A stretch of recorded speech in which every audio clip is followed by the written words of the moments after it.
Hello friends and welcome to the Exams Made Simple and we are back and this is a very important video for you all. Economic survey release हो चुका है तो इस बार के economic survey की highlights क्या है हम डिस्कस कर लेते हैं.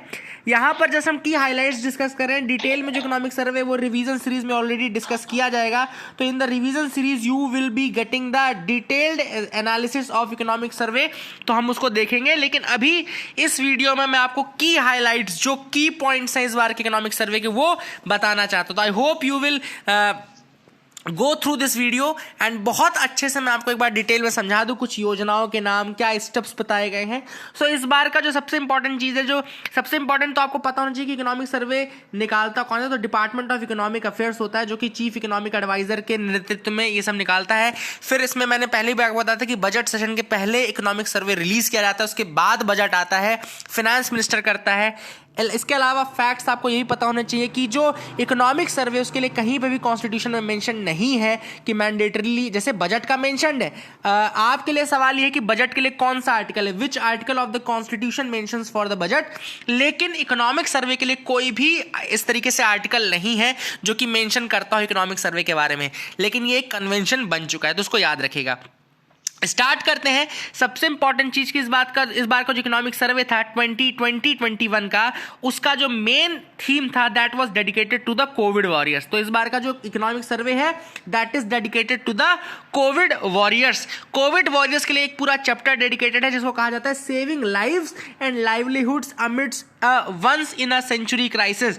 तो एक चैप्टर अकेला कोविड के लिए दिया गया है saving lives and livelihood amidst once in a century crisis. मतलब कि लाइव्स को भी बचाना है और लाइवलीहुड को भी बचाना है. दोनों चीजें. लाइफ कैसे, क्योंकि आप सबको पता है कि इन्फेक्शन कैसे फैला, उसके बाद कई लोगों की जानें भी गई है ना, 1 लाख से ज्यादा लोगों की मृत्यु हुई. तो ये सारी चीजें हैं एंड इसके अमंग आपको लाइवलीहुड भी बचाना है. मतलब कि आपको इस तरीके से प्लान बनाना है कि आपका एम्प्लॉयमेंट भी ज्यादा लॉस ना हो और एम्प्लॉयमेंट के नई अपॉर्चुनिटीज आपको प्रोवाइड करनी चाहिए. तो इंडिया ने जो फोकस किया that was on saving lives and livelihood in this once in a century crisis.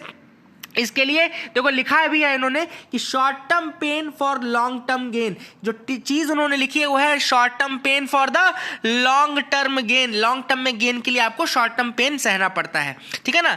And जो रिस्पॉन्स जो आया जो कोविड के टाइम पे देखा गया that was on basic human principles. अब कौन कौन से ह्यूमन प्रिंसिपल्स थे जिसके बेस पे कोविड का रिस्पॉन्स गया. पहला था human life lost can not be brought back.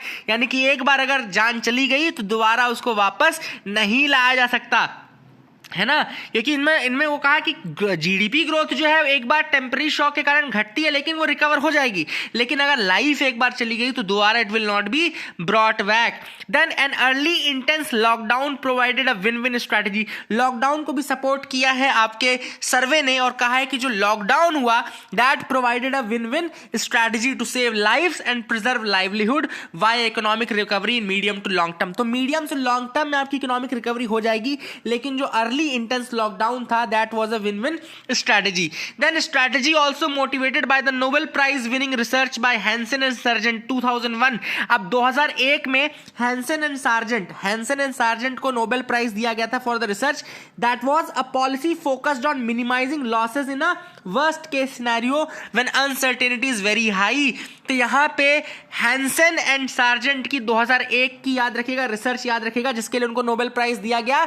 यानी कि जब अनसर्टेनिटी बहुत ज्यादा हो और वर्स्ट केस सिनेरियो आपको देखना हो तो आप सबसे ज्यादा करो कि minimise the losses in a worst case scenario. ये हैंसन एंड सार्जेंट का याद रखिएगा नाम. इकोनॉमिक सर्वे ने इसको मेंशन किया है. हैंसन एंड सार्जेंट की स्ट्रेटजी को minimise the losses in the worst case scenario जब अनसर्टेनिटी बहुत ज्यादा हो. Then flattening of the curve. जैसा कि आप सब ये टर्म सुनते आ रहे होंगे फ्लैटनिंग ऑफ द कर्व. तो इंडिया की जो स्ट्रेटजी थी कि पीक जो था वो सितंबर 2020 में ही आ गया. जैसे ये इस तरीके से कर्व चला, फिर ये देखो ऐसा होता है.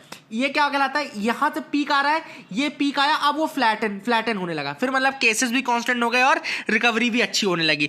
तो फ्लैटनिंग ऑफ द कर्व कहलाता है. Then after September peak India has a unique experience in declining daily cases. तो इंडिया के पास एक बहुत अच्छा था कि हमारे यहाँ मोबिलिटी तो इंक्रीज हो गई सितंबर के बाद, लेकिन केसेस के नंबर लगातार डिक्लाइन होने लगे एंड वी शेप्ड रिकवरी हमारे यहाँ जीडीपी में देखने को मिली। वी शेप्ड रिकवरी किसे बोलते हैं? इस तरीके से बोलते हैं। वी शेप्ड रिकवरी किसको बोलते हैं?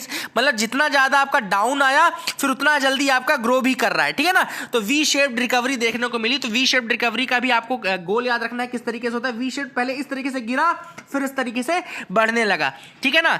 तो जैसा कि यहाँ बोला जा रहा है कि 7.5% डिक्लाइन जीडीपी में क्वार्टर 2 में देखने को मिला। Then recovery across all the key economic indicators vis-a-vis 23.9% GDP contraction in quarter 1। Quarter 1 पे 23.9% का कॉन्ट्रैक्शन था, यानी कि लगभग 24% का कॉन्ट्रैक्शन था। वहीं पे क्वार्टर 2 में केवल 7.5 का था डिक्लाइन। तो इसको वी शेप्ड रिकवरी अपन कहेंगे, याद रखेगा। देन कोविड पैंडेमिक ने डिमांड को भी इफेक्ट किया एंड सप्लाई को भी इंपैक्ट में डाला, ये भी बिल्कुल सही बात है। And India was the only country to announce structural reforms to expand the supply in the medium to long term. जो बीच में आत्मनिर्भर भारत के पैकेज आए और आत्मनिर्भर भारत के अंतर्गत अलग अलग रिफॉर्म्स की बात की, चाहे वो आपका नाफेड में हो, चाहे वो आपका नाबार्ड के थ्रू हो, चाहे वो एमएसएमई में हो, तो इंडिया एकमात्र कंट्री थी as per the economic survey जिसने की स्ट्रक्चरल रिफॉर्म्स किए ताकि सप्लाई एक्सपैंड हो सके in medium to long term. तो जो इंडिया की स्ट्रेटजी थी बेसिकली वो मीडियम टू लॉन्ग टर्म में इकोनॉमिक रिकवरी की थी, और उसका जो तत्काल वो था, इमीडिएट जो वो था, उसका एम वो ये था, जैसा कि हैंसन एंड सार्जेंट ने 2001 में बताया था कि to minimise the losses in a worst case scenario when there is unpredictable future. Then यहां पर यह भी देखा गया कैलिब्रेटेड डिमांड साइड पॉलिसीज। तो डिमांड साइड की पॉलिसीज को भी कैलिब्रेट किया गया। तो इंडिया ने कुल मिला के क्या क्या किया, देखो जैसा सर्वे बताता है कि structural reforms, we were the only country which were going through the structural reforms. दूसरा, हमने डिमांड साइड की भी पॉलिसीज को चेंज किया, ठीक है ना। एंड इसके अलावा हमने बहुत सारे जैसे कि लॉसेस को मिनिमाइज करने की कोशिश की, हैंसन एंड सार्जेंट वाले लिखना, और डिमांड सप्लाई दोनों ही इंपैक्ट हुए थे। देन यहां पर देखो मैंने ऑलरेडी ये चीज आपको पढ़ाई हुई है कि एक public investment programme which was centred around the national infrastructure pipeline to accelerate the demand push and further the recovery. तो यहां पे नेशनल इंफ्रास्ट्रक्चर पाइपलाइन प्रोजेक्ट, ये मैंने आपको ऑलरेडी बताया हुआ है ना कि national infrastructure pipeline project basically इसलिए किया गया ताकि डिमांड को और पुश किया जा सके और रिकवरी को और ज्यादा किया। अब इसमें देखो एक और चीज मैं ऐड कर देता हूं, नेशनल इंफ्रास्ट्रक्चर पाइपलाइन में जो सेंटर, स्टेट और प्राइवेट का जो शेयर है वो 39%, जिसमें नहीं लिखा है, 39% स्टेट का, 39% सेंटर का एंड 22% आपका प्राइवेट सेक्टर का। याद रखिएगा कुछ इस तरीके से डिवीजन है जो कि 39% आपका सेंटर का, 39% स्टेट का एंड 22% प्राइवेट सेक्टर का।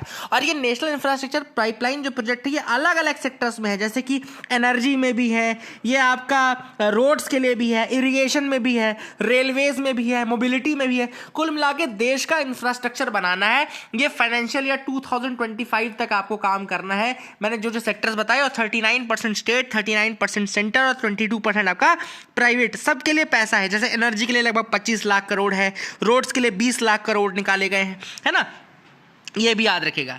तो यहां पर दूसरा है upturn in the economy avoiding a second wave of infection. एक जो टारगेट है वो ये है कि इकोनॉमी को अपटर्न मतलब दोबारा से ऊपर की तरफ ले जाना इकोनॉमी को, एंड अवॉइड करना है सेकंड वेव ऑफ इन्फेक्शन को, ठीक है ना, सेकंड वेव ऑफ इन्फेक्शन को अवॉइड करना है।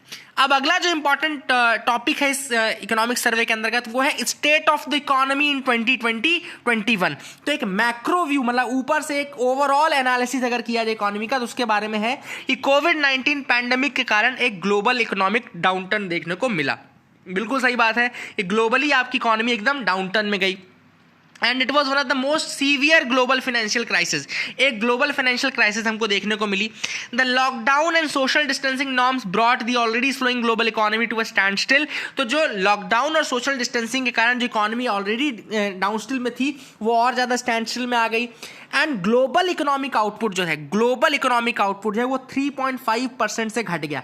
3.5% ग्लोबल इकोनॉमिक आउटपुट 2020 में घटा एज पर द IMF, यानी कि इंटरनेशनल मॉनेटरी फंड्स के इंटरनेशनल मॉनेटरी फंड के अगर हम एस्टिमेट को देखें तो हमारा जो ग्लोबल इकोनॉमिक आउटपुट है, ग्लोबल इकोनॉमी मतलब पूरी इकोनॉमी, वर्ल्ड वाइड इकोनॉमी में जो आउटपुट है वो लगभग 3.5% डिक्रीज हुआ है। Then governments and central banks across the globe deployed various policy to, बहुत सारे पॉलिसी टूल्स किए, एंड इंडिया ने इसमें जो है वो 4 पिलर स्ट्रैटेजी अपनाई, 4 पिलर स्ट्रैटेजी अपनाई of containment, fiscal, financial and long term structural reforms. याद रखिएगा 4 पिलर्स में हमने काम किया। कौन कौन से? पहला तो कंटेनमेंट, यानी कि एक तो इन्फेक्शन को कंटेन करना था, दूसरा फिस्कल लेवल पे, फिस्कली हमने मतलब कि जो गवर्नमेंट की पॉलिसीज थी उसमें चेंज किया, देन फाइनेंशियल पॉलिसीज को चेंज किया, and long term structural reforms किए। तो 4 पिलर्स की स्ट्रैटेजी हमने अपनाई, कंटेनमेंट की, फिस्कल सेक्टर में, फाइनेंशियल सेक्टर में, and long term structural reforms. यहां देखो तो calibrated fiscal and monetary support was provided, मतलब एक जो मॉनेटरी सपोर्ट है वो भी प्रोवाइड किया गया, फिस्कल सपोर्ट प्रोवाइड किया गया। अगर आपने देखा हो तो उसमें अलग अलग पॉलिसीज भी चली, जैसे कि हमने पीएम स्वनिधि चलाया। पीएम स्वनिधि का मतलब क्या है कि जो भी आपके स्ट्रीट वेंडर्स थे, स्ट्रीट वेंडर्स को हमने 10,000 रुपए का लोन प्रोवाइड किया। तो that was a type of fiscal and monetary support. And ये क्यों प्रोवाइड किया गया? एक्चुअली ये प्रोवाइड किया गया ताकि कंजम्पशन को बूस्ट किया जा सके एंड इन्वेस्टमेंट को और ज्यादा बूस्ट किया जा सके। That was the thing unlock के टाइम पे। देन एक फेवरेबल मॉनेटरी पॉलिसी की गई। मॉनेटरी पॉलिसी मतलब जो आरबीआई पॉलिसी रखता है, तो आरबीआई की अगर आपने पॉलिसी देखी हो तो अकोमोडेटिव पॉलिसी हम उसको बोलते हैं।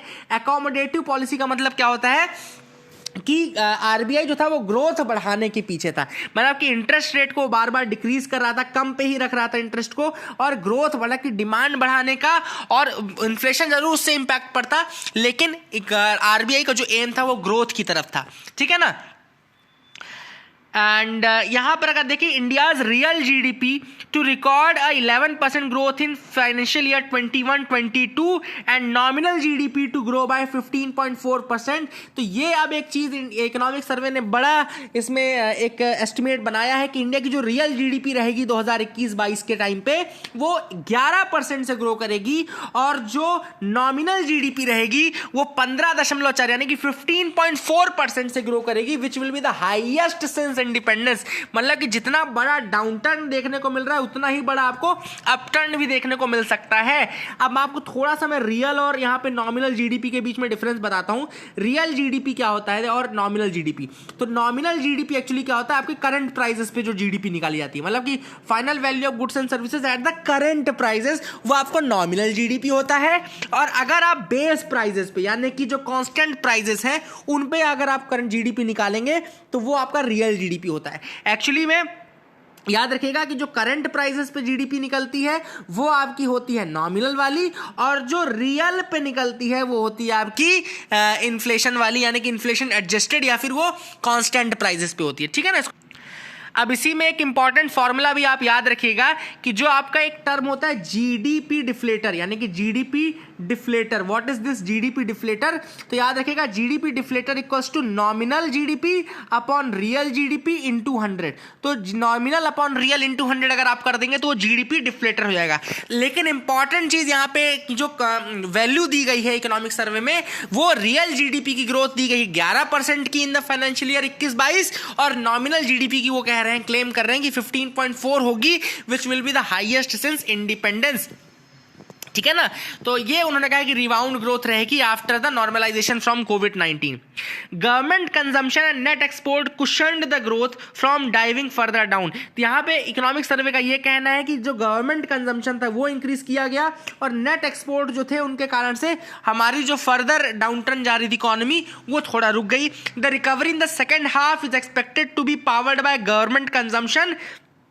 याद रखिएगा यहां पे इकोनॉमिक सर्वे ने एक बड़ा रिवोल्यूशन ये भी किया है कि जो ग्रोथ है उसको बढ़ाने के लिए गवर्नमेंट कंजम्पशन बढ़ाया जा रहा है। जैसे कि मैंने आपको ऑलरेडी बताया कि नेशनल इंफ्रास्ट्रक्चर प्रोजेक्ट और ये नेशनल इंफ्रास्ट्रक्चर पाइपलाइन प्रोजेक्ट और ये सारी चीजें की जा रही हैं, तो गवर्नमेंट अपना कंजम्पशन बढ़ा करके भी इस तरीके से ग्रोथ को पुश करने के लिए, रिकवरी करने की कोशिश करवा रहा है। Exports are expected to decline by 5.8% and imports by 11.3% in the second half of the financial year 21। तो यहाँ पे एक्सपोर्ट जो है सेकंड हाफ में they are expected to decline by 5.8% and imports are expected to be declining by 11.3%। तो ये भी याद रखिएगा एक्सपोर्ट और इंपोर्ट दोनों ही डिक्लाइन करे हैं। ठीक है ना।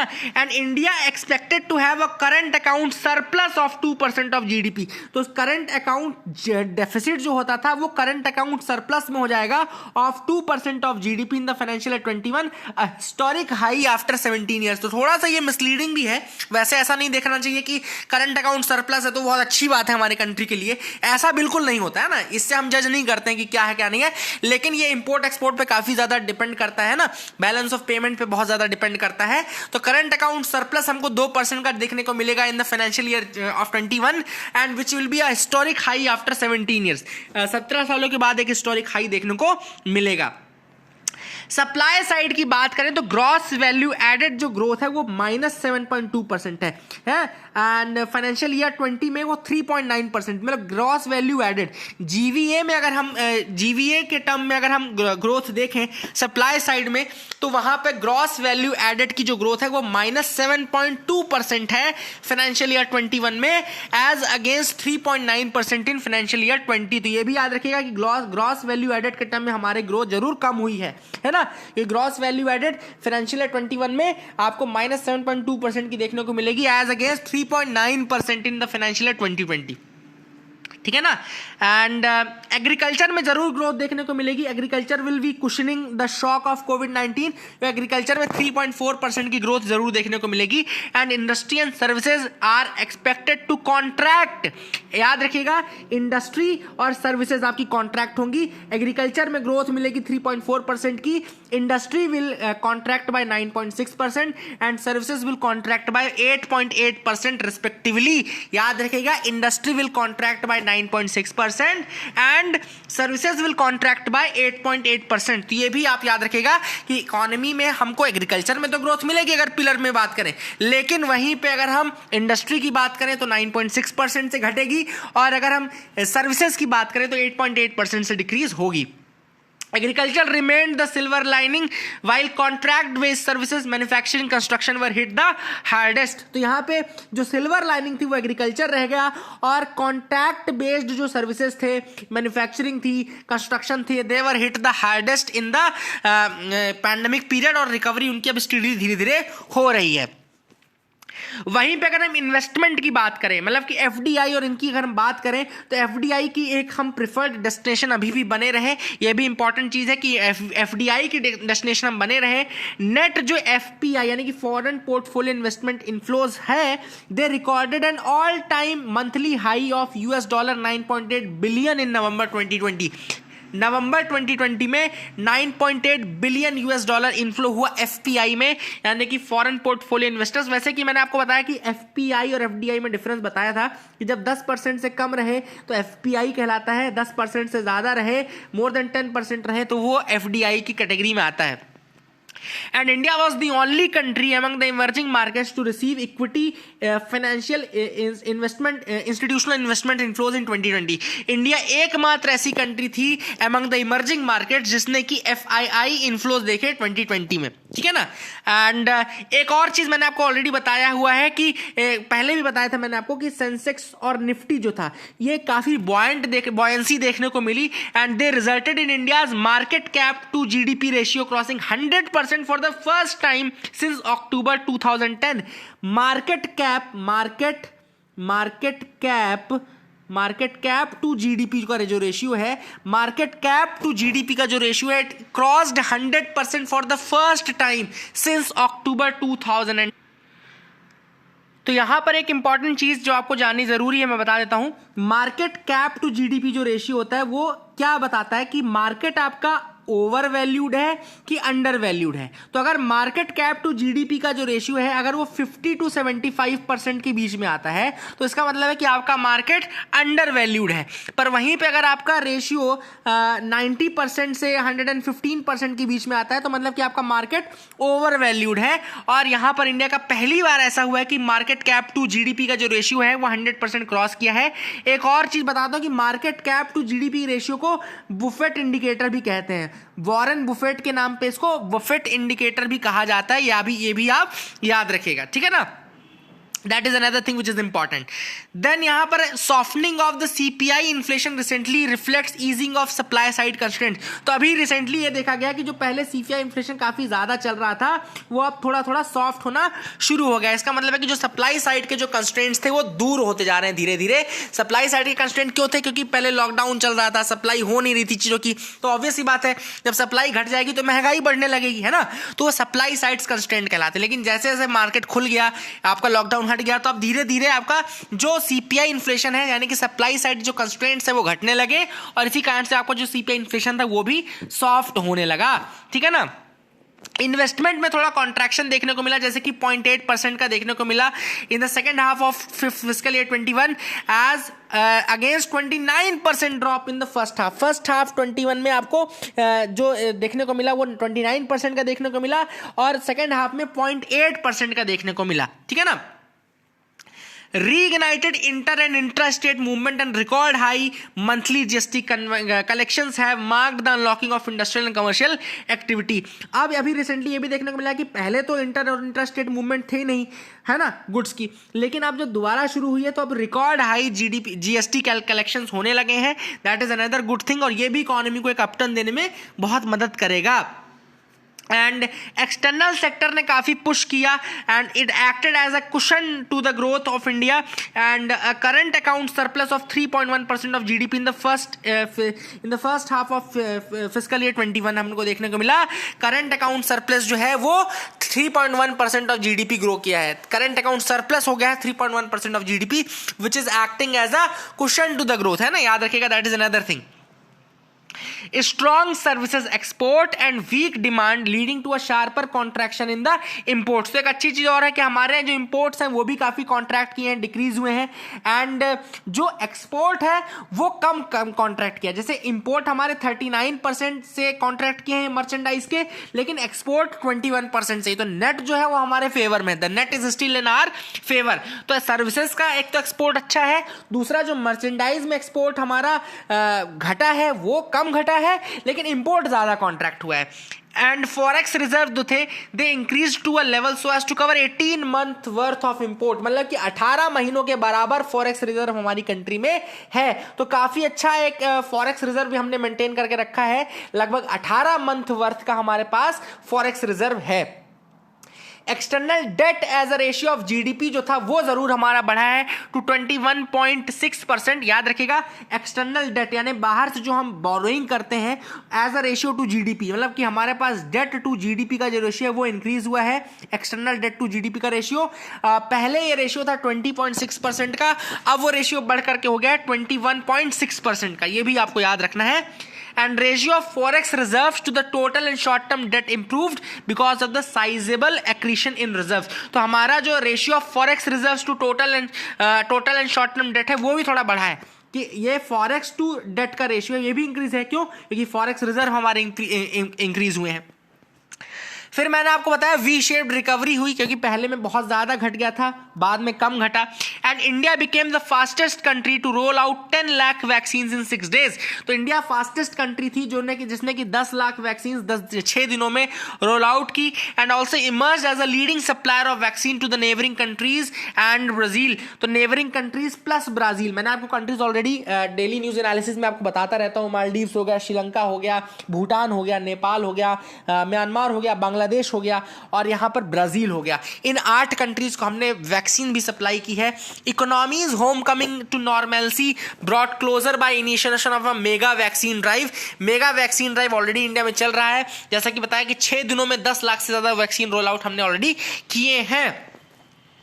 फिर यहाँ पे ऑथर ने मतलब इकोनॉमिक सर्वे में बताया कि India's mature policy response was there, जो कि once in a century crisis को दूर करने के लिए काफी है और लॉन्ग टर्म में हम गेन्स पे फोकस कर रहे हैं. We are focusing on long term gains. ठीक है ना. Does growth lead to debt sustainability? Yes, but not vice versa. यहां पे एक क्वेश्चन, एक चैप्टर है, does growth lead to debt sustainability. तो growth leads to debt sustainability in the Indian context but not vice versa. मतलब कि उल्टा नहीं होता. Debt sustainability does not lead to growth but growth does lead to debt sustainability. Debt sustainability किस पे depend करता है? It depends upon the interest rate growth rate differential, IRGD. एक टर्म जो बताया गया है, याद रखेगा. Debt sustainability depends upon the interest rate growth rate differential, IRGD। अब ये बहुत इंपॉर्टेंट टर्म है जो यूपीएससी प्रीलिम्स पूछ सकता है आपसे रिगार्डिंग डेट सस्टेनेबिलिटी। इंपॉर्टेंट चीज यहां पर याद रखिएगा कि डेट सस्टेनेबिलिटी का मतलब होता है कि क्या गवर्नमेंट करंट और फ्यूचर जो ड्यूज हैं उनको पे करने के लिए सफिशिएंट है गवर्नमेंट के पास या नहीं। तो डेट सस्टेनेबल तभी मानी जाती है when the government is able to meet all the current as well as future payment obligations. तो गवर्नमेंट अगर प्रेजेंट और फ्यूचर पेमेंट ऑब्लिगेशंस को पूरा कर सकती है तो इसका मतलब है कि आपकी डेट सस्टेनेबिलिटी है। अब इकोनॉमिक सर्वे बोलता है कि डेट सस्टेनेबिलिटी जो डिपेंड करता है वो interest rate growth rate differential यानी कि IRGD पे डिपेंड करता है। Interest rate growth rate differential, that is the difference between the interest rate and the growth rate. तो इंटरेस्ट रेट और ग्रोथ रेट के डिफरेंस पे डेट सस्टेनेबिलिटी डिपेंड करता है। यहां पे इंडिया में केस में interest rate on debt is less than the growth rate. याद रखिएगा, interest rate on the date is less than the growth rate by norm, not by exception. तो norm ही है इंडिया में जो इंटरेस्ट रेट ऑन डेट है that is less than the growth rate, ठीक है ना। तो इसके लिए कारण जो हमारा IRGD है यानी कि interest rate minus growth rate जो है वो क्या हो जाता है, निगेटिव आ जाता है। तो इंडिया में IRGD निगेटिव है। IRGD interest rate growth rate differential जो है वो नेगेटिव है। It is not due to lower interest rate but much higher growth rates prompts a debate on fiscal policy especially growing during growth slowdown and economic crisis. तो यहां पर वही है कि नेगेटिव IRGD जो इंडिया में है वो actually not due to the lower interest rate, वो इंटरेस्ट रेट कम होने की वजह से नहीं है बल्कि ग्रोथ रेट ज्यादा होने की वजह से है and it prompts a debate on the fiscal policy. ना यहाँ पे इकोनॉमिक सर्वे कहता है कि growth causes debt to become sustainable in countries with higher growth rate. तो इंडिया का जैसे एग्जांपल है तो वहां पे भी यही होना चाहिए था कि ग्रोथ रेट ज्यादा बता रहे हैं तो उसके कारण डेट जो है वो सस्टेनेबल हो जाती है। In the countries of higher growth rate, जो ग्रोथ रेट अगर इंक्रीज हो रहा है तो डेट आपका सस्टेनेबल हो जाता है, ठीक है ना। Such clarity about the causal direction is not witnessed in countries with lower growth rate. तो जिस कंट्रीज में लोअर ग्रोथ रेट रहती है वहां पे ऐसी क्लैरिटी नहीं है। Fiscal multipliers are disproportionately higher during the economic crisis and during the economic boom. तो यहाँ पे ये इतना इंपॉर्टेंट नहीं है। Active fiscal policy can ensure that the full benefit of reforms is reaped by limiting potential damage to the productive capacity। तो यहाँ पे फिस्कल पॉलिसी काफी इंपॉर्टेंट रोल प्ले करती है। तो फिस्कल पॉलिसी आपको मैंने ऑलरेडी बताया हो कि मॉनेटरी पॉलिसी मतलब जो रिजर्व बैंक ऑफ इंडिया करे और फिस्कल पॉलिसी मतलब कि जो आपके गवर्नमेंट का एक्सपेंडिचर और रेवेन्यू वाला जो पॉलिसीज होता है उनको हम फिस्कल पॉलिसीज बोलते हैं, ठीक है ना। एंड अगर आप यहां पर फिस्कल पॉलिसी अगर ग्रोथ को इंपीटस देने लगे, मतलब अगर आप फिस्कल पॉलिसी से ग्रोथ को बढ़ाने की कोशिश करने लगे, जैसे अभी हम क्या करते हैं मॉनेटरी पॉलिसी से ग्रोथ को बढ़ाते हैं यानी कि इंटरेस्ट रेट को कम करते हैं ना। अगर आपको ध्यान हो यहाँ पे क्यों ये सारी चीजें लिखी गई हैं कि यहाँ पे इंडिया में नेगेटिव IRGD जो है अगर वो लोअर इंटरेस्ट रेट पर ना होकर के ग्रोथ ज्यादा हो अगर उसमें तो वो डेट को सस्टेनेबल बनाएगा, है ना। क्यों लिखा गया है, क्योंकि इंडिया में अभी क्या हो रहा है, हम ग्रोथ रेट को नहीं बढ़ा रहे थे, हम अभी इंटरेस्ट रेट को डिक्रीज कर रहे थे। अगर आपने ध्यान दिया हो तो हम इंटरेस्ट रेट को डिक्रीज कर रहे हैं और उस कारण से ग्रोथ भी बढ़ रही है। लेकिन यहां पर ऑथर ने वही कहा है कि हमको क्या कोशिश करनी कि फिस्कल पॉलिसी के थ्रू ऐसे करना पड़ेगा, क्योंकि मॉनेटरी पॉलिसी में तो इंटरेस्ट रेट घटाना ही पड़ेगा, मॉनेटरी पॉलिसी इंटरेस्ट रेट पे काम करता है, लेकिन फिस्कल पॉलिसी जो है वो एक्सपेंडिचर और आपके रेवेन्यू पे काम करती है। तो उसके थ्रू आपको ग्रोथ की बढ़ाने की कोशिश करनी है। अगर आप वो बढ़ाने में सफल हो जाते हो तो आपको lower debt to GDP ratio मिलेगा। You will get a lower debt to GDP ratio, ठीक है ना। अब यहां पे ऑथर ने कहा कि इंडिया का ग्रोथ पोटेंशियल काफी ज्यादा है और ग्रोथ भी काफी ज्यादा है, इसलिए डेट सस्टेनेबिलिटी कोई इशू नहीं है। इंडिया में debt sustainability will not be an issue क्योंकि इंडिया की जो ग्रोथ पोटेंशियल है वो काफी ज्यादा है। एंड ये इंपॉर्टेंट चीज है कि हमारे यहां हमको लेकिन ये कोशिश करनी कि फिस्कल पॉलिसी के थ्रू हमको ग्रोथ को बढ़ाने में मदद करनी पड़ेगी। अब आगे जो सर्वे बात करता है वो बात करता है सॉवरेन क्रेडिट रेटिंग के बारे में। अब सर्वे क्वेश्चन पूछता है कि क्या जो इंडिया की सॉवरेन क्रेडिट रेटिंग है, मतलब कि जो अलग अलग एजेंसीज हमारे यहाँ क्रेडिट को रेटिंग करते हैं देते हैं, क्या वो इंडिया के ग्रोथ फंडामेंटल को शोकेस कर पा रहा है।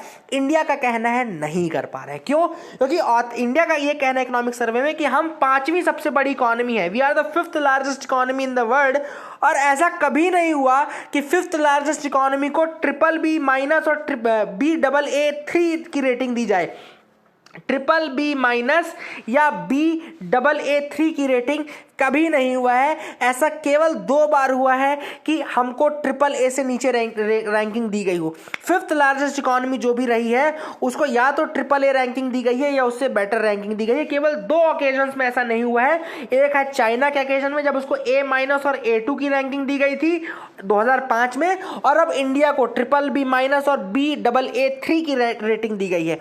देयरफॉर इंडिया की जो सॉवरेन क्रेडिट रेटिंग है it do not reflect its fundamentals. Simple सी बात है, यहां पे एक बायस देखने को मिल रहा है। इनका कहना है कि clear outlier among countries rated A+, A1 and B++B minus Baa3 for standard and poor, या यहाँ पे स्टैंडर्ड पुअर और मूडीज, ये जो रेटिंग है ना, स्टैंडर्ड एंड पुअर ने ट्रिपल बी माइनस दी है और मूडीज ने Baa3 दी है हमको रेटिंग। तो अगर हम दूसरी कंट्रीज जिनको A+, A1 मिला है उनसे देखें तो इट इज क्लियर एक बायस दिखने को मिलता है। ये इंडिया का कहना है कि इंडिया की जो क्रेडिट रेटिंग है, सॉवरेन क्रेडिट रेटिंग, ये रिफ्लेक्ट नहीं करते हैं इसके स्ट्रॉन्ग फंडामेंटल्स को। We are rated significantly lower than mandated by the effect on the sovereign rating of the parameter। तो हमारा ये कहना है कि हमारी जो रेटिंग है वो बिल्कुल पुअर की गई है और जो होना चाहिए वो बिल्कुल नहीं है, ठीक है ना। एंड यहाँ पे देखो ऑथर ने ये भी कहा है इकोनॉमिक सर्वे में कि credit rating map the probability of default. Actually में क्रेडिट रेटिंग देखता क्या है कि कितनी प्रोबेबिलिटी है कि वो डिफॉल्ट कर जाएगा। तो अगर बहुत अच्छी रेटिंग है तो मतलब कि बहुत कम चांसेस है कि वो डिफॉल्ट करेगा, और रेटिंग थोड़ा पुअर है तो इसका मतलब बहुत ज़्यादा डिफॉल्ट करेगा। इसमें एक दूसरा पैरामीटर है विलिंगनेस टू पे। अब यहां पर ऑथर ने कहा है कि इंडिया की विलिंगनेस टू पे आप इसी चीज से देख सकते हो, it's zero sovereign default history. हमारा कभी भी डिफॉल्ट हिस्ट्री रहा ही नहीं है। We have a zero default history, zero sovereign default history. तो आप देख सकते हो कि इंडिया की विलिंगनेस टू पे कितनी ज्यादा है। प्लस हमारे फॉरेक्स रिजर्व को अगर आप देखो तो आप देख सकते हैं कि हमारी एबिलिटी टू पे कितनी ज्यादा है। We do not have just the willingness to pay but we also have the ability to pay. हमारे पास केवल विलिंगनेस टू पे नहीं है, हमारे पास एबिलिटी टू पे भी है। तो यहां पे यही चीज इकोनॉमिक सर्वे बोलता है कि हमारे पास विलिंगनेस भी है, हमारे फॉरेक्स रिजर्व को देखो तो हमारे पास एबिलिटी भी है, फिर हमारी रेटिंग क्यों ऐसी है, क्यों इतना वीक कोरिलेशन है हमारे माइक्रो इकोनॉमिक इंडिकेटर्स के साथ, मैक्रो इकोनॉमिक इंडिकेटर्स के साथ। ये एक चीज बोली है। यहां पे एक और चीज है, India's fiscal policy should reflect the Gurudev Rabindranath Tagore statement a mind without fear.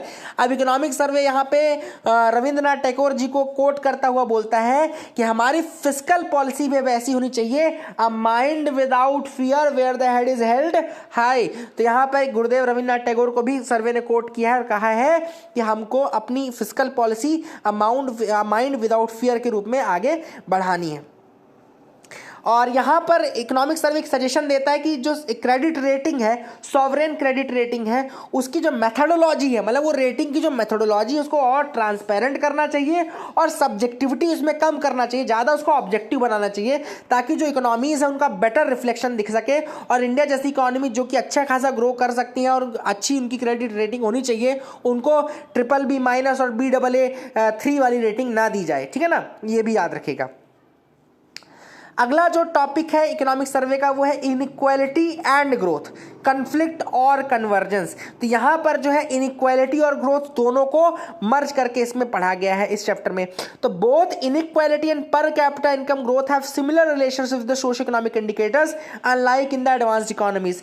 Economic growth has a greater impact on poverty alleviation that inequality. तो यहाँ पे ऑथर इकोनॉमिक सर्वे का कहना है कि इकोनॉमिक ग्रोथ जो है it has a greater impact on poverty, इसका पॉवर्टी पे ज्यादा बड़ा इंपैक्ट होता है पॉवर्टी एलिवेशन में दैन इनइक्वालिटी। यानी कि आप अगर इकोनॉमिक ग्रोथ होगी तो वही अपने इंडिया में तो ट्रिकल डाउन अप्रोच होती है इंडिया में, तो ट्रिकल डाउन के थ्रू इनका ये कहना है कि ग्रोथ भी पॉवर्टी एलिवेशन भी होता है। And India must continue to focus on economic growth. तो यही इसलिए सजेस्ट करता है सर्वे कि आप इकोनॉमिक ग्रोथ में फोकस करते रहो तो अपने आप लोग पॉवर्टी के बाहर आते जाएंगे। तो यहाँ पे एक चीज जरूर है जो मैं कहना चाहूंगा कि इकोनॉमिक सर्वे अगर आप पढ़ो, इकोनॉमी जब आप पढ़ोगे 11th क्लास में तो उसमें आपको ट्रिकल डाउन अप्रोच के बारे में पढ़ाया जाएगा।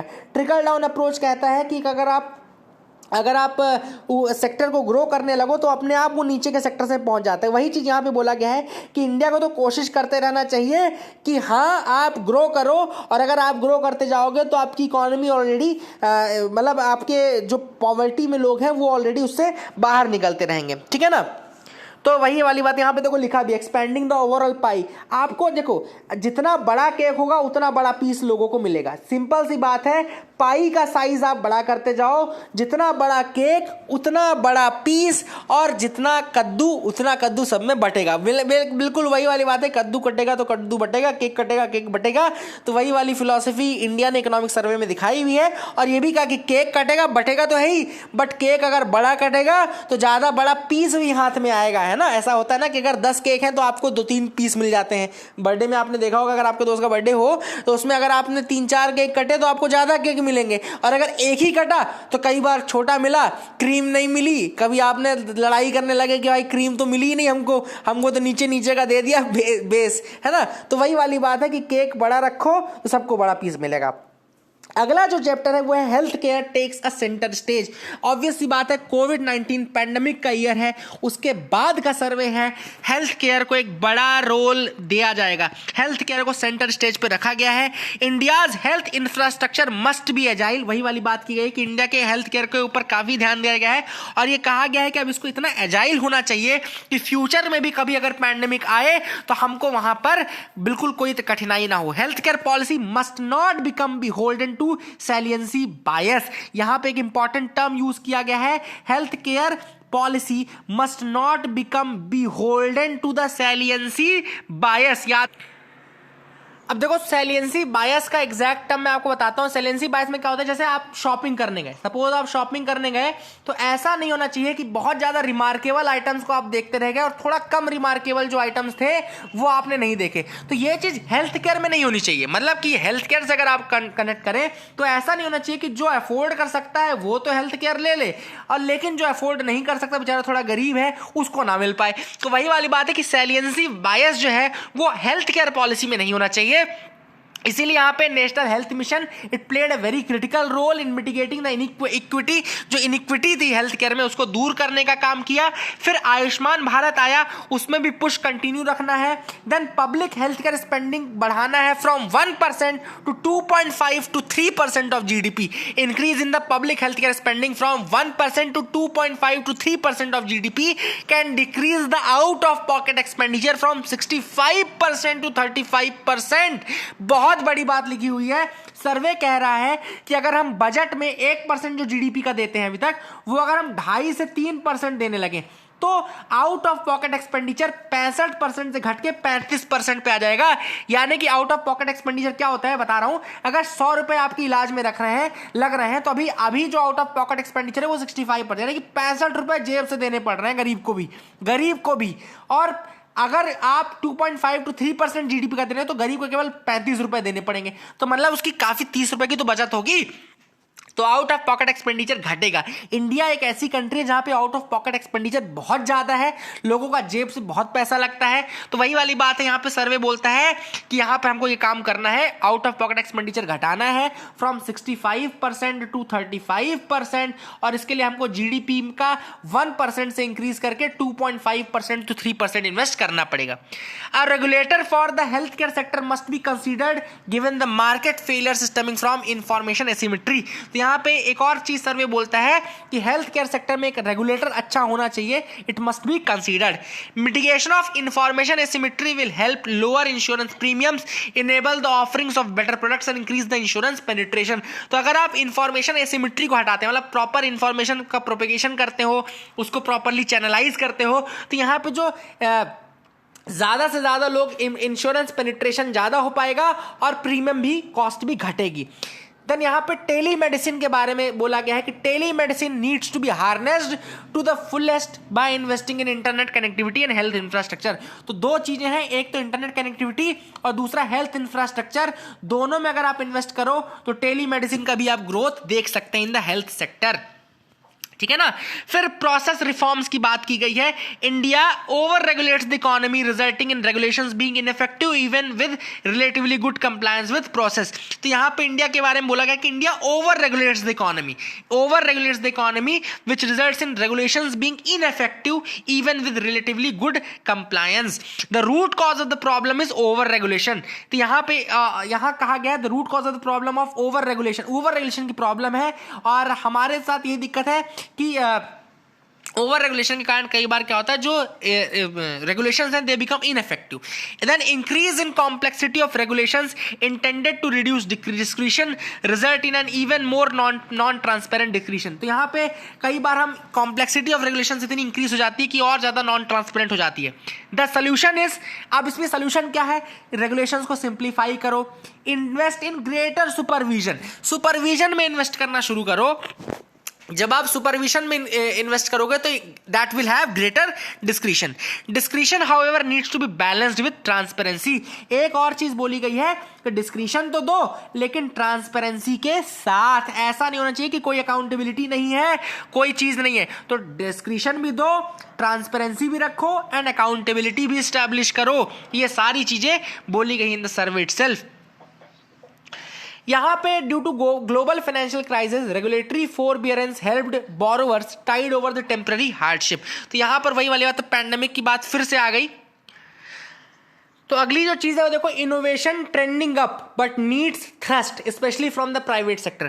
तो यहाँ पे सर्वे बोलता है कि इनोवेशन जो है वो अब तो जा रहा है, ऊपर जा रहा है, लेकिन उसमें हमको और थ्रस्ट चाहिए specially from the private sector, specially private sector से. And India entered the top 50 innovation countries for the first time in 2020. India पहली बार ऐसा हुआ कि टॉप 50 इनोवेटिंग कंट्रीज में हम इंटर कर गए. एंड ग्लोबल इनोवेशन इंडेक्स जब से आया है 2007 में, ठीक है ना, तो 2007 में आया था. Since the Inception of global innovation index in 2007.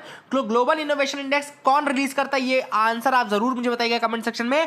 Global innovation index कौन निकालता है? तो इंडिया पहली बार ऐसा हुआ कि टॉप 50 में इंटर किया एंड 2020 में इंटर किया. 2007 से ये सर्वे चल रहा था. एंड इस बार फर्स्ट रैंकिंग थी in the central and south Asia and third amongst the lower middle income group economies. तो lower middle income group economies में थर्ड थे, और अगर हम बात करें सेंट्रल और साउथ एशिया की तो फर्स्ट थे, ठीक है ना. Then India's gross domestic expenditure on R&D research and development is lowest among the top 10 economies. बहुत बड़ी बात है, मैंने पहले भी आपको बताया था कि हम R&D में केवल 0.5% से 0.6% इन्वेस्ट करते हैं, जबकि हमको कम से कम 2% इन्वेस्ट करना जरूरी है. और अगर हम कंपीट करना चाहते हैं इनोवेशन में विद द टॉप 10 इकोनॉमीज, तो वो तभी पॉसिबल है जब हम इन्वेस्ट करेंगे. गवर्नमेंट सेक्टर का कंट्रीब्यूशन जो है वो काफी ज्यादा है. टोटल जो हम इन्वेस्ट करते हैं in the research and development वो गवर्नमेंट का ज़्यादा है. लेकिन यहाँ पे जो इकोनॉमिक सर्वे बोलता है कि प्राइवेट सेक्टर को और कंट्रीब्यूट करने की ज़रूरत है. जो बिजनेस सेक्टर है उसको R&D में इन्वेस्टमेंट बढ़ाने की ज़रूरत है. The investment in R&D must be increase from the private sector. तो ये भी यहाँ पे सर्वे बोलता है. देन जय हो PM जय एडॉप्शन एंड हेल्थ आउटकम्स. यहाँ पे जय क्या है, जन आरोग्य योजना. प्रधानमंत्री जन आरोग्य योजना के बारे में सर्वे ने कहा है कि the ambitious programme was launched by the government of India in 2018 to provide the health care access to most vulnerable section. जो सबसे वल्नरेबल सेक्शन है इकोनॉमी का, उसको हेल्थ केयर देने के लिए प्रधानमंत्री जन आरोग्य योजना का शुभारंभ किया गया. एंड बेसिकली काफ़ी ज़्यादा अच्छी स्कीम थी जो कि जन आरोग्य योजना के तहत आपने देखा होगा कि इसका जो डेटा लिया गया वो नेशनल फैमिली हेल्थ सर्वे 4 2015-16 में जो हुआ, और नेशनल फैमिली हेल्थ सर्वे 5 जो कि 2019-20 में हुआ. तो उसमें अगर आपने देखा हो तो प्रधानमंत्री जन आरोग्य योजना का इम्पैक्ट काफ़ी ज़्यादा देखने को मिलता है. जैसे कि enhanced health care insurance coverage. Enhanced health care insurance coverage, अगर हाउस होल्ड जिनमें हेल्थ इंश्योरेंस हुआ है वो बढ़ गए हैं in the states of Bihar, Assam, Sikkim. 2015-16 में से अगर हम 2019-20 को कंपेयर करें तो 89% इंश्योरेंस बढ़ा है. एंड वेस्ट बंगाल में लेकिन घटा है, वेस्ट बंगाल में डिक्रीज हुआ है. तो ये भी याद रखिएगा. हेल्थ केयर इंश्योरेंस अगर देखा जाए तो 15-16 यानी कि NFHS 4 से NFHS 5 में बढ़ा है 89%, बिहार, असम, सिक्किम में, लेकिन वेस्ट बंगाल में 12% के करीब घटा है. देन हमने देखा कि decline in infant mortality rate. Infant mortality rate जो था 2015-16 से 19-20 में आते आते घटा है. यानी कि इन्फेंट मोर्टेलिटी रेट 20% डिक्रीज हुआ है वेस्ट बंगाल के लिए एंड 28% डिक्रीज हुआ है फॉर द नेबरिंग स्टेट्स के लिए. Then under 5 mortality rate Bengal में भी 20% घटा है एंड अदर नेबर्स में 27% घटा है. Then modern methods of contraception, female sterilisation and pill usage they went up. तो अगर आपने कॉन्ट्रासेप्शन के methodology, female sterilisation and pill usage यानी कि गोली जो लेते हैं उसको अगर देखा जाए तो 36%, 22% और 28% वो इंक्रीज हुआ है. मतलब कि अवेयरनेस रिगार्डिंग पॉपुलेशन कंट्रोल भी इंक्रीज हुई है. While West Bengal did not witness any significant decline in unmet need for spacing between consecutive kids, the neighboring states recorded a 37% fall. तो मतलब neighboring states में काफ़ी अच्छा रेशियो देखने को मिला एंड ये एक अच्छी चीज़ जो जन आरोग्य योजना के आने के बाद देखने को मिली. तो there were severe outcome improvement. Outcomes में जो इंप्रूवमेंट है, चाहे इन्फेंट मोर्टेलिटी हो, चाहे अंडर 5 इन्फेंट मोर्टेलिटी हो, चाहे हेल्थ केयर इंश्योरेंस कवरेज हो, काफ़ी बढ़ा है after the coming of Jan Arogya Yojana. Then bare necessities, एक चैप्टर है बेयर नेसेसिटीज का. Access to the bare necessities has improved in across all the states in the country in 2018 as compared to 2012. तो survey बोलता है बेयर नेसेसिटीज, जो minimum necessities हैं, वो हर स्टेट में बढ़ी है in 2018 as compared to 2000. Bare necessities जो है हाईएस्ट मिली है केरला, पंजाब, हरियाणा, गुजरात में एंड लोएस्ट मिली है उड़ीसा, झारखंड, वेस्ट बंगाल एंड त्रिपुरा में. ठीक है ना. Improvement in each of the 5 dimensions, चाहे वो कोई भी डायमेंशन हो, एक्सेस टू वाटर हो, हाउसिंग हो, सैनिटेशन हो, माइक्रो एनवायरनमेंट हो या दूसरी फैसिलिटीज हो. तो एक्सेस ऑफ वाटर भी बढ़ा है, हाउसिंग भी बढ़ा है, सैनिटेशन भी बढ़ा है, माइक्रो एनवायरनमेंट भी बढ़ा है और दूसरी फैसिलिटीज भी इंप्रूव हुई है. देन इंटर स्टेट डिस्पैरिटी जो थी वो डिक्लाइन की है. मतलब एक स्टेट में ज़्यादा, दूसरे स्टेट में कम वाली जो प्रॉब्लम रहती थी ना कि rural to urban, urban to rural, कुछ एरिया लैग करते थे, तो यहाँ पर वही वाली बात है कि इंटर स्टेट की डिस्पैरिटी जो है वो डिक्लाइन की है, चाहे वो rural to urban, rural and urban areas की बात हो, वो डिक्लाइन की है. Then improved disproportionately more for the poorest households when compared to the richest household across rural urban area.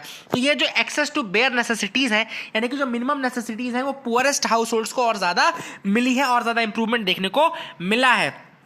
अगर बेयर नेसेसिटीज अच्छे मिलेंगी तो यहां से इंप्रूवमेंट इन हेल्थ इंडिकेटर्स भी देखने को मिलेगा and future improvement in education indicators भी देखने को मिलेगा. सर्वे कहता है अगर बेयर नेसेसिटीज आपकी पूरी हो रही हैं, जो कि पूरी हो रही हैं, तो उससे आपको हेल्थ और एजुकेशन दोनों में बेटरमेंट देखने को मिलेगा. देन स्टेट्स की जो बेयर नेसेसिटीज है उसमें कुछ स्कीम्स का यहाँ पे ऑथर ने बोला है, जैसे कि जल जीवन मिशन हो गया, है ना, स्वच्छ भारत मिशन ग्रामीण हो गया, प्रधानमंत्री आवास योजना ग्रामीण हो गया. तो ये सब जो है ये और ज़्यादा इनइक्वालिटी को कम करने में और जो गैप्स हैं उनको और ज़्यादा कम करने में मदद करेंगे.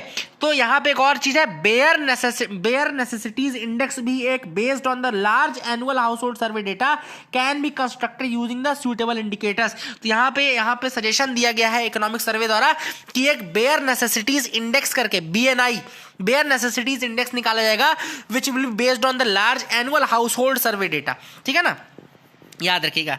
फिजिकल डेवलपमेंट्स की बात करें तो इंडिया अडॉप्टेड कैलिब्रेटेड अप्रोच, जैसा कि मैंने बताया, ऊपर ही बताया था कि कैलिब्रेटेड अप्रोच इंडिया ने अपनाई, specially seen the covid and expenditure policy 2021 में अगर देखा जाए तो it aimed at supporting the vulnerable sections. अगर हमने देखा अपनी एक्सपेंडिचर पॉलिसी तो पहले वो वल्नरेबल सेक्शंस को सपोर्ट कर रही थी and then it was reoriented to boost the overall demand and capital spending. तो ओवरऑल डिमांड को बढ़ाने के लिए हमने कोशिश की. मंथली GST कलेक्शन जो है 1 लाख करोड़ के मार्क को क्रॉस कर चुके हैं for the last 3 month, reaching the highest level in December 2020. दिसंबर 2020 में GST कलेक्शन हाईएस्ट लेवल पे थे एंड जो टैक्स एडमिनिस्ट्रेशन है उसमें रिफॉर्म्स की जरूरत है, उसमें ट्रांसपेरेंसी एंड अकाउंटेबिलिटी लाने की जरूरत है by enhancing the honest taxpayers. तो ऑनेस्ट टैक्स पेयर्स को हम और प्रोटेक्ट करेंगे और ज़्यादा उनके लिए सूटेबिलिटी इनहेंस करेंगे. ठीक है ना, जिसमें फेसलेस टैक्सेशन वाला भी एक सिस्टम बीच में लाया गया था, है ना, जहाँ पे कोई भी आपको परेशान नहीं करेगा. एक्सटर्नल सेक्टर की अगर हम बात करें, जैसे मैंने ऑलरेडी आपको बताया हुआ है कि ग्लोबल ट्रेड तो घटा था, ग्लोबल ट्रेड आपका डिक्लाइन किया है, लेकिन इंडिया का foreign exchange reserve, forex reserve जो है, it was an all time high of 586.1 billion $, जो कि 18 महीने वर्थ ऑफ इंपोर्ट के बराबर है. 18 महीने वर्थ ऑफ इंपोर्ट के बराबर 586.1 बिलियन $, का फॉरेक्स रिजर्व हमारे यहां देखने को मिला. करंट अकाउंट सरप्लस देखने को मिला, करंट अकाउंट सरप्लस देखने को मिला और FDI में हमको ग्रोथ देखने को मिली, FDI में भी ग्रोथ देखने को मिली. ठीक है ना.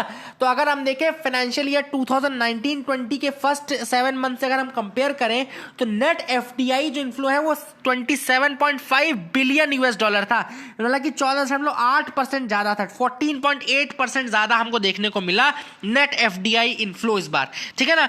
नेट FPI इनफ्लो भी हमको ज़्यादा देखने को मिला and that is the beauty. And current account surplus देखने को मिला. फिर हमने ये सारी चीज़ें ऑलरेडी बताई है. एंड करंट अकाउंट सरप्लस हमने जो इस बार देखा है पॉजिटिव करंट अकाउंट सरप्लस देखने को मिला, वो 17 सालों के बाद इतना हाई मिला है, 17 ईयर्स के बाद इतनी हाई ग्रोथ मिली है, ठीक है ना।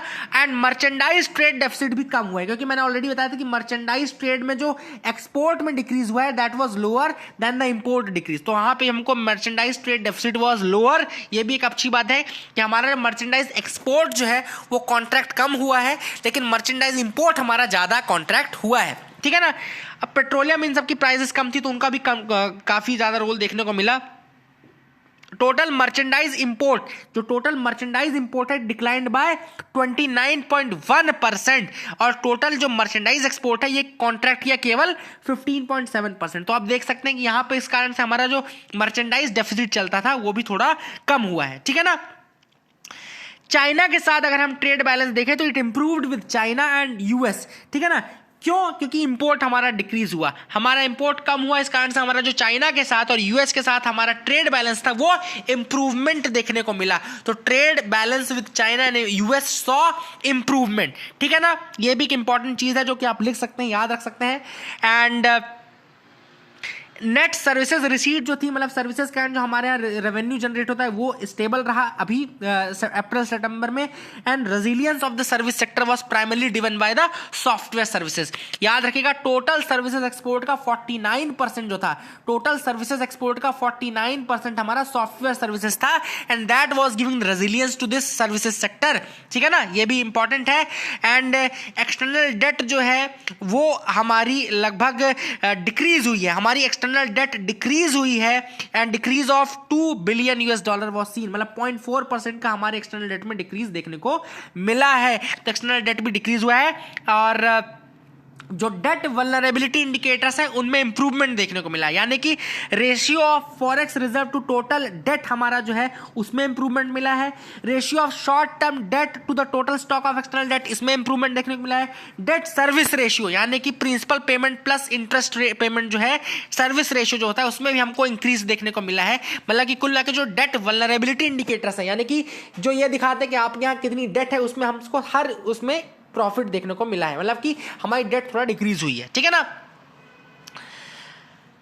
आगे जो ऑथर ने यहाँ पे इकोनॉमिक सर्वे में इंपॉर्टेंट पॉइंट्स है वो initiatives undertaken to promote export, export को बढ़ाने के लिए क्या इनिशिएटिव्स लिए गए हैं।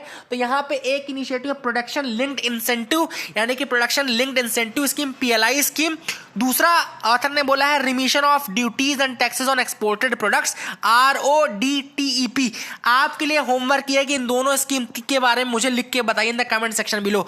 PLI यानी कि प्रोडक्शन लिंक्ड इंसेंटिव स्कीम, और दूसरा remission of duties and taxes on exported products, RODTEP, remission of duties and taxes on exported products. इन दोनों में क्या किया गया है, लेकिन ये किसके लिए है? एक्सपोर्ट प्रमोशन के लिए। Then improvement in logistical infrastructure and digital initiatives. तीसरा जो स्टेप हमने लिया है कि लॉजिस्टिक्स में, क्योंकि आप सबको पता है कि लॉजिस्टिक्स कॉस्ट इंडिया में बहुत ज़्यादा है, चाइना में बहुत कम है, जिसका एडवांटेज वो लेते हैं, तो हमने भी लॉजिस्टिक्स में काफ़ी इंप्रूवमेंट किया है। फिर money management and financial intermediation की बात करें तो अकोमोडेटिव मॉनेटरी पॉलिसी रही है। अकोमोडेटिव मॉनेटरी पॉलिसी का मतलब मैंने बताया ऑलरेडी, रेपो रेट आपका कट किया जाता है, इंटरेस्ट रेट आपका बेसिक जो पॉलिसी रेट है वो डिक्रीज किया जाता है, ठीक है ना। देन यहां पर लिक्विडिटी को मेंटेन करने के लिए RBI ऑपरेशंस करता है, जैसे open market operations, long term repo operations, मतलब लॉन्ग टर्म में लोन दिया जा रहा है रेपो रेट पे। पहले क्या होता था, रेपो रेट पे शॉर्ट टर्म लोन दिया जाता है, लेकिन लॉन्ग टर्म पे रेपो ऑपरेशंस किए जाते हैं। और कुछ टारगेटेड रेपो ऑपरेशंस भी किए गए हैं for the MSME sector, specially MSME के लिए टारगेट करके targeted long term repo operations भी किए गए, मतलब लॉन्ग टर्म के लिए पैसा दिया गया ऑन द रेपो रेट, यानी कि थोड़ा कम रेट में, ठीक है ना। याद रखिएगा open market operation, long term repo operations और targeted long term repo operations जो है ये लिक्विडिटी को मेंटेन करने के लिए RBI ने कुछ इंसेंटिव्स लिए हैं, ठीक है ना। ग्रॉस नॉन परफॉर्मिंग एसेट्स यानी कि GNPA के बारे, NPA की अगर हम बात करें तो शेड्यूल्ड कमर्शियल बैंक का डिक्रीज किया है फ्रॉम 8.21% मार्च 2020 में जो था टू 7.49% सितंबर 2020 में। तो gross non performing assets scheduled commercial bank के डिक्रीज हुए हैं, ठीक है ना। Monetary transmission of lower policy rate to deposit and lending rate has improve, monetary transmission of monetary policy transmission का मतलब क्या होता है, जब आरबीआई इंटरेस्ट रेट डिक्रीज करता है तो वो ये सोच के डिक्रीज करता है कि मेरे डिक्रीज करने पे दूसरे बैंक में डिक्रीज करेंगे। जब अगर दूसरे बैंक डिक्रीज कर रहे हैं इसका मतलब है कि मॉनेटरी पॉलिसी का ट्रांसमिशन बढ़िया हो रहा है। लेकिन अगर सपोज आरबीआई ने डिक्रीज कर दिया लेकिन दूसरे बैंक डिक्रीज नहीं कर रहे, इसका मतलब है कि मॉनेटरी पॉलिसी का ट्रांसमिशन अच्छा नहीं हो रहा है। तो यहां मॉनेटरी पॉलिसी ट्रांसमिशन भी हमको ज्यादा देखने को मिला। फिर वहीं पे निफ्टी और बीएसई सेंसेक्स जो है, निफ्टी जो है वो 50 कंपनीज का होता है और बीएसई आपका 30 कंपनीज का होता है, वेटेड एसेट होता है। ये रिकॉर्ड हाई क्लोजिंग मतलब पहुंचा 14,644 निफ्टी और 49,792 आपका बीएसई सेंसेक्स। इनफैक्ट बीएसई तो 50,000 भी क्रॉस कर गया था अभी एक दो दिन पहले, ठीक है ना। और जो रिकवरी रेट है शेड्यूल्ड कमर्शियल बैंक्स का इंसॉल्वेंसी बैंक्रप्सी कोड में, वो इट हैज बीन ओवर 45%। तो रिकवरी रेट जो है शेड्यूल्ड कमर्शियल बैंक का वो 45% के आसपास देखने को मिला है, ठीक है ना। इन्फ्लेशन में जरूर हमने हेडलाइन और सीपीआई, हेडलाइन और कोर दो होते हैं इन्फ्लेशन। बता दूं, हेडलाइन जो इन्फ्लेशन होता है उसमें सब कुछ इंक्लूड होता है, फूड, फ्यूल, सब कुछ इंक्लूड होता है, इसलिए ज्यादा वोलेटाइल होता है। वहीं कोर इन्फ्लेशन में आपका फूड और फ्यूल इंक्लूड नहीं होता है, food and fuel increase include नहीं होता है, ये याद रखिएगा। आपका इन्फ्लेशन में फूड एंड फ्यूल आपका कोर में इंक्लूड नहीं होता है, हेडलाइन में इंक्लूड होता है, ठीक है ना। थाली कॉस्ट इंक्रीज, थालीनॉमिक्स जो लास्ट ईयर एक कंसेप्ट आया था, तो thali cost increased between June 2020 to November 2020। However a sharp fall in the month of December reflecting the fall in the price of many essential food commodities. Thali की cost जो है वो 2020 जून से नवंबर 2020 तक आते आते इंक्रीज हो गई है, ठीक है ना, याद रखिएगा ये भी चीज। एंड ओवरऑल जो सीपीआई इन्फ्लेशन बढ़ रहा था वो फूड इन्फ्लेशन के कारण बढ़ रहा था, and because relatively more weight of food items जो है in the index that is given, and ये भी याद रखना। और प्राइजेस को स्टेबलाइज करने के लिए दूसरे स्टेट्स ने क्या स्टेप उठाए, मतलब क्या स्टेप उठाए गए प्राइजेस को स्टेबलाइज करने के लिए। Banning of export of onions, onions का एक्सपोर्ट बैन कर दिया गया। Then imposition of stock limit on onion, जो होल्डिंग और स्टॉक लिमिट रखी गई थी उसको लगा दिया गया। And ease of restriction on import on pulses, pulses के इंपोर्ट में ईज डाउन कर दिया गया। गोल्ड प्राइसेस की बात करें तो sharp spike as investor turn to gold as a safe haven instrument. तो थोड़ा प्राइसेस पहले शार्प स्पाइक देखने को मिला, क्यों, क्योंकि गोल्ड की तरफ इन्वेस्टर्स चले गए थे कोविड के टाइम पे, स्पेशली कोविड के टाइम पे, है ना, याद रखिएगा। एंड उनको लगा कि अदर एसेट से ज्यादा रिटर्न गोल्ड में मिल रहा है, इसलिए गोल्ड में काफी इन्वेस्ट करने लगे और उसकी प्राइसेस को इंक्रीज भी किया, ठीक है ना। यहां पे एक और चीज है कि increased dependence on import of edible oil poses risk of fluctuation in import prices. अगर इंपोर्ट ऑफ एडिबल ऑयल पे ज्यादा आपका जो डिपेंडेंस रहा तो उसके कारण फ्लक्चुएशन हो सकता है इंपोर्ट प्राइसेस में। And imports impacting production and prices of domestic edible oil market, तो हमारे डोमेस्टिक एडिबल ऑयल मार्केट को भी काफी ज्यादा नुकसान पहुंच रहा है because of the increased dependence on the import of edible oil. Edible oil हम बहुत ज्यादा इंपोर्ट करते हैं दूसरी कंट्री से, इस कारण से जो हमारा यहां का प्रोडक्शन है और प्राइसेस है वो भी काफी ज्यादा इंपैक्ट हो रहे हैं, याद रखेगा। एडिबल ऑयल एक इंपॉर्टेंट पॉइंट बन गया है इस बार इकोनॉमिक सर्वे में भी, और वैसे भी इकोनॉमी में चल ही रहा है, ठीक है ना। फिर बात की गई है sustainable development and climate change की, तो India has taken very good steps for sustainable development, चाहे वो वॉलेंट्री नेशनल रिव्यू हो, मतलब वीएनआर क्या है, वॉलेंट्री नेशनल रिव्यू। इसमें क्या है, यूनाइटेड नेशंस जो हाई लेवल पॉलिटिकल फोरम है सस्टेनेबल डेवलपमेंट के ऊपर बनाया गया, United Nations high level political forum बनाया गया है, उसके सामने हमने ऑलरेडी वॉलेंट्री नेशनल रिव्यू किया और हमने बताया कि हमने क्या क्या स्टेप्स उठाए हैं for the sustainable development. Then localization of SDG, यानी कि सस्टेनेबल डेवलपमेंट गोल्स का लोकलाइजेशन किया है ताकि 2030 तक जो एसडीजी अचीव करने हैं, 14 आपके जो 17 है हमारे पास गोल्स, एंड वो हम पूरा करने के लिए ऑलरेडी 17 गोल्स 169 टारगेट्स भी हैं, वो पूरा करने के लिए हम अलग अलग लोकलाइजेशन ऑफ एसडीजी का कंसेप्ट लेकर के आ रहे हैं, लोकलाइजेशन ऑफ एसडीजी। फिर हमारे यहाँ 8 नेशनल मिशन है, there are 8 national missions under the NAPCC, यानी कि national action plan on climate change. National action plan on climate change के अंतर्गत 8 नेशनल मिशन है, चाहे वो ग्रीन इंडिया मिशन हो, सोलार मिशन हो। आप मुझे एक काम करिएगा, 8 नेशनल एक्शन प्लान के नाम बताइएगा। National action plan on climate change के अंतर्गत जो 8 मिशन है उनके नाम do tell me in the comment section में, प्लीज आप मुझे बताइएगा वो 8 मिशन कौन कौन से हैं जो national action plan on climate change के अंतर्गत है। फिर इसके बाद आईएनडीसी की बात की गई है। आईएनडीसी जो है ऑब्वियस सी बात है India nationally determined contribution, Paris climate के अंदर मैंने आपको कई बार बताया हुआ है, that is the thing. And जो डेवलप्ड कंट्रीज है उन्होंने $100 बिलियन पर ईयर बाय 2020 की बात की थी, तो उसके लिए भी हम कोशिश कर रहे हैं कि डेवलप्ड कंट्रीज अपने कमिटमेंट को पूरा करें। एंड जो COP26 है उसका पोस्टपोनमेंट हुआ है 2021 में, तो याद रखिएगा 2021 में COP26 होगा and it will be also give less time for negotiation. जो पोस्टपोनमेंट हुआ है इसके कारण लेस टाइम मिलेगा for negotiation and other evidence based work to inform the post 2025 goal. तो 2025 गोल के या 2025 के बाद क्या गोल्स रखने हैं उसके लिए भी कम टाइम आपको मिलेगा, क्योंकि COP26 जो है 2020 की जगह 2021 में शिफ्ट कर गया है, ठीक है ना। देन इंटरनेशनल सोलार अलायंस ने 2 नए इनिशिएटिव्स लॉन्च किए, world solar bank and one sun one world one grid initiative which is poised to bring solar energy revolution globally. तो इंटरनेशनल सोलार अलायंस का हेडक्वार्टर आप सबको पता है गुरुग्राम में है, इंडिया में ही इसका हेडक्वार्टर लगाया गया है। देन इसने 2 इनिशिएटिव स्टार्ट किए, वर्ल्ड सोलार बैंक और one sun one world one grid initiative. International solar alliance के बारे में आप सबको पता है ऑलरेडी, पेरिस डील के टाइम पे इंडिया नहीं पार्शली और फुल्ली जो countries Tropic of Cancer Tropic of Capricorn के बीच में आती है उनके साथ मिलकर के बनाया था, दैट इज अनदर थिंग। और इसने 2 initiative, one sun one world one grid initiative और वर्ल्ड सोलार बैंक इनिशिएटिव, ये दोनों इंटरनेशनल सोलार अलायंस के इनिशिएटिव जिनका जिक्र इकोनॉमिक सर्वे करता है, ठीक है ना। अब यहाँ पे मैंने ऑलरेडी आपको बताया कि एग्रीकल्चर सेक्टर में ग्रोथ देखने को मिली, 3.4% की ग्रोथ देखने को मिली। वहीं पे इंडस्ट्री और सर्विसेज में आपको डिक्लाइन देखने को मिला, लेकिन ओवरऑल शेयर जो था उसमें एग्रीकल्चर में ग्रोथ देखने को मिली। So that was a good thing जो कि यहाँ पे देखने को मिली। एंड किसान क्रेडिट कार्ड दिए गए टू डेयरी फार्मर्स, ये भी एक इंपॉर्टेंट चीज है। किसान क्रेडिट कार्ड्स के have been issued to fisherman and fisherman community, तो यहाँ पे हम लोग को दोनों Kisan credit card fisher community और डेयरी कम्युनिटी को हमने दिए। फिर Pradhan Mantri Fasal Bima Yojana covers now over 5.5 crore farmers. Pradhan Mantri Fasal Bima योजना जो है वो लगभग 5.5 करोड़ फार्मर्स को कवर करती है। एंड यहाँ पे एक और चीज़ है, fish production reached an all time high. Fish production जो था वो ऑल टाइम हाई रीच कर गया of 14.16 million metric ton during 2019-20। Fish production record all time high reach किया 2019-20 में।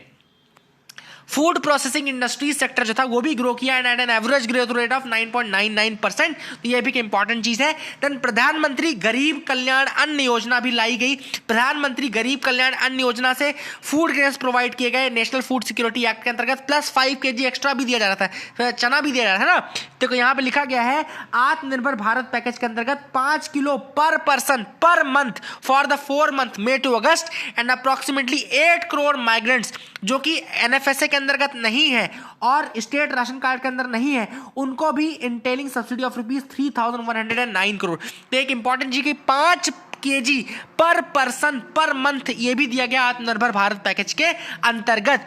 इंडस्ट्री इंफ्रास्ट्रक्चर की बात करें तो स्ट्रॉन्ग वी शेप्ड रिकवरी देखने को मिली।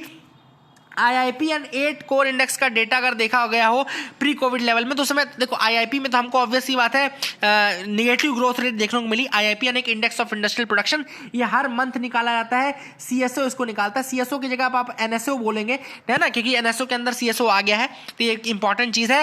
एंड आत्मनिर्भर भारत में हमने आत्मनिर्भर भारत अभियान जिसमें स्टिमुलस पैकेज था 15% ऑफ इंडिया GDP, वो हमने इंट्रोड्यूस किया। इंडिया की ease of doing business ranking जो थी इंडेक्स था वो 63rd पोजीशन पे आ गया 2020 में। इकोनॉमिक सर्वे बोलता है कि इंडिया की ease of doing business index में रैंकिंग जो थी वो 63rd पोजीशन में आ गई 2020 में, from 77th in 2018 as per the doing business report of world bank. World bank की डूइंग बिजनेस रिपोर्ट थी उसमें 63rd पोजीशन पे हम आ गए फ्रॉम 77। एंड अच्छी बात है, FDI इक्विटी इन्फ्लोज हमारे कंट्री में हुए। ऑब्वियसली बात है प्रोडक्शन लिंक्ड इनिशिएटिव जो है PLI स्कीम जो है इन 10 की सेक्टर्स 10 सेक्टर्स में प्रोडक्शन लिंक्ड इनिशिएटिव स्कीम ली गई है जो कि हमारे एक्सपोर्ट को बढ़ावा देने में काफ़ी मददगार है। इंडिया का सर्विस सेक्टर जरूर कॉन्ट्रैक्ट किया, जैसा कि मैंने बताया ऑलरेडी, इंडिया का सर्विस सेक्टर कॉन्ट्रैक्ट किया, मैन्युफैक्चरिंग भी कॉन्ट्रैक्ट किया था, चाहे वो इंडेक्स ऑफ इंडस्ट्रियल प्रोडक्शन हो, की सर्विसेज की इंडिकेटर्स जो थे वो सर्विसेज परचेजिंग मैनेजर्स इंडेक्स था, rail freight traffic, port traffic, all displayed a V shaped recovery. लेकिन बाद में वी शेप्ड रिकवरी भी देखने को मिली, ठीक है ना, ये भी याद रखेगा। एंड एफडीआई जो है 4/5 लगभग आपका सर्विसेज सेक्टर में ही आया, तो 4/5 of FDI came in the services sector and services sector account for 48% of total export.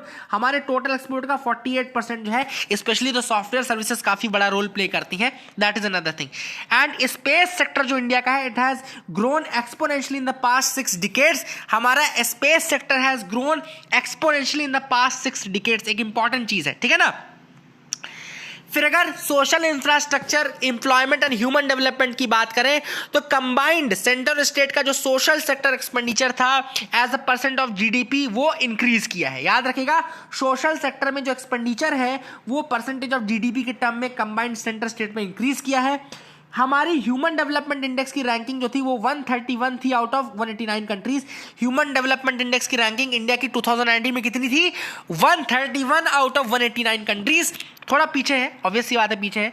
India का जीएनआई पर कैपिटा जो है इट हैज इंक्रीज, जो gross national income per capita है वो इंक्रीज हुई है फ्रॉम $6,427 टू $6,681। हमारा जो GNI gross national income per capita है वो इंक्रीज हुआ है, और हमारी जो लाइफ एक्सपेक्टेंसी एट बर्थ है, मतलब पैदा होने के बाद जीने की जो संभावना है, it has increased from 69.4 years, improve from 69.4 years to 69.7 years. मतलब कि हेल्थ सेक्टर भी अच्छा इंप्रूव हो रहा है, ठीक है ना।